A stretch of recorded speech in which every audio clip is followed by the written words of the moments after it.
தமிழ் சினிமாவில் தவிர்க்க முடியாத நடிகராக வலம் வந்த கிருஷ்ணன் தானம் மற்றும் தர்மம் செய்வதில் புகழ்பெற்றவர் என்றாலும் இந்திய சினிமாவில் யாரும் செய்யாத வகையில் தனது காரை ஓட்டிய டிரைவருக்கு விழா எடுத்திருக்காங்க. கிளாசிக் சினிமாவில் சிறந்த காமெடி நடிகர், பாடகர்னு தனக்கென தனி அடையாளத்தை பெற்றவர் கிருஷ்ணன்.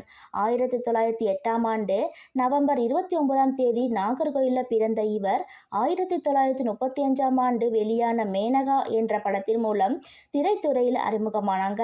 அதைத் தொடர்ந்து எம்ஜிஆரின் அறிமுக திரைப்படமான சதிலீலாவதி படத்தில் நடிச்சிருக்காங்க. தனது நகைச்சுவை மூலம் சமூகத்துக்கு தேவையான கருத்துக்களை வச்சு அசத்தியவர். கலைவாணர் என்ற பட்டத்துடன் வலம் வந்த கிருஷ்ணன் நகைச்சுவை என்ற பெயரில் யாரையும் துன்புறுத்தாமல் சிரிக்கவும் சிந்திக்கவும் வச்சிருக்காங்க.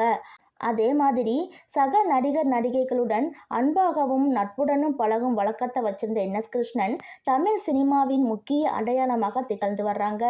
தானம் மற்றும் தர்மங்கள் செய்வதில் முன்னணியில் இருந்த கலைவாணர் கிருஷ்ணன் தன்னோட கார் ஓட்டுநருக்கு விழா எடுத்திருக்காங்க அப்படிங்கிறது பலரும் அறியாத ஒரு தகவல்.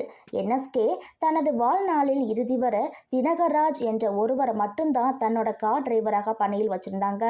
ஒரு முறை மதுரைக்கு போகும்போது டிரைவர் தினகர்ராஜ் காரை வேகமாக ஓட்டியிருக்காங்க.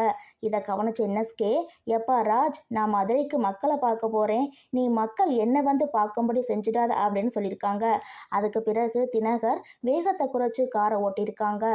ஒரு முறை நாகர்கோயிலுக்கு காரில் போயிட்டு இருந்தபோது நள்ளிரவில் திருச்சிக்கு பக்கத்தில் கொஞ்ச நேரம் நிற்கலாம் அப்படின்னு என்எஸ்கேவும் அவரது மனைவி மதுரம் ஆகியோர் இறங்கியிருக்காங்க.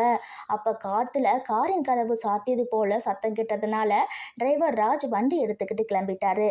இதனால கோபமான மதுரம், நாம் ஏறணுமா இல்லையா அப்படின்னு கூட பார்க்காம இப்படி நடு ஜாமத்தில் நம்மளை விட்டுட்டு போயிட்டானே அப்படின்னு சத்தம் போட, பொறுமையாக இரு, வந்துடுவான் அப்படின்னு என்எஸ்கே சமாதானம் செஞ்சுருக்காங்க.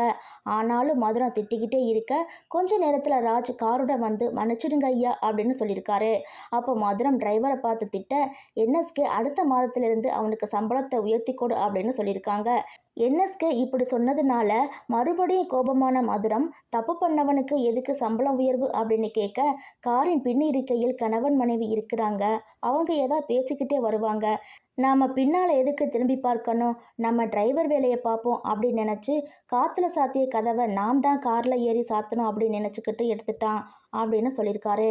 இதுக்கு அடுத்து தான் மதுரம் கோபம் குறைஞ்சு சாந்தமாக பேசியிருக்காங்க.